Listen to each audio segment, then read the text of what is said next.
Today kicks off the 83rd legislative session here in the state of Nevada. Lawmakers getting together in Carson City. They have to balance our state budget. And we have a Republican governor, and we pretty much have both chambers that are dominated by Democrats. So will they be able to have a meeting of the minds and get work done here in Nevada? Let's bring in the Nevada CEO of the Nevada Independent, Jon Ralston. So, Jon, thank you for being here this morning. What's really interesting is it seems so contentious already out of the gate. Let's talk about the budget already. And we have to have, according to our state constitution, we have to have this deal balanced. And right now, it doesn't look like it is.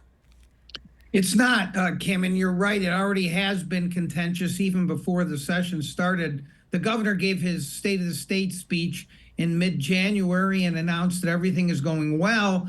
And then suddenly they discovered that there was a $335 million hole in the budget. They fired the state budget director before the session even began. I've covered politics a long time here, Kim. I've never seen anything like that. Now, we should put this in perspective. It's a $12 billion budget, so they'll be able to fix that mistake. But it does hurt the governor, Joe Lombardo, going into the session to have given the Democrats some fodder. We'll see if it affects the session. But as you mentioned, with Democrats having near supermajorities in both houses, it doesn't look like a good start. But not enough to be able to override a veto. And with Joe Lombardo being the Republican governor up in Carson City, boy, did he use his pen the last time around. Didn't he have a record for the most vetoes ever in Nevada history?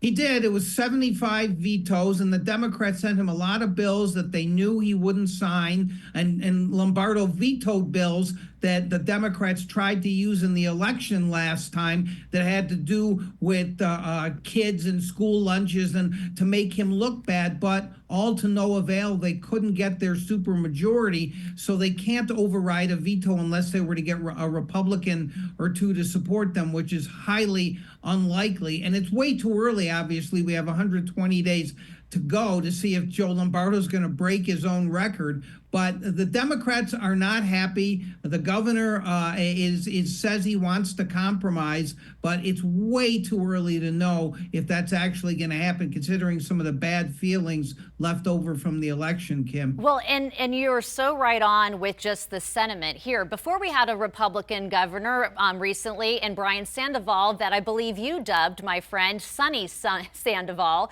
where he was able to get some bipartisan legislation through, but even the Review Journal, that is quite conservative, has gone after the charisma of our current governor, Joe Lombardo. As the kids say, he lacks riz, which actually could lead to this being even more contentious than it already is. So, Jon, not enough time. We have to have you back to talk about housing and whether any of those studios will come to fruition here in the state of Nevada. But this is a great start on our first day. We have 120 days to continue to talk about what it means for all Nevadans. Thank you, Jon. We'll see you again soon.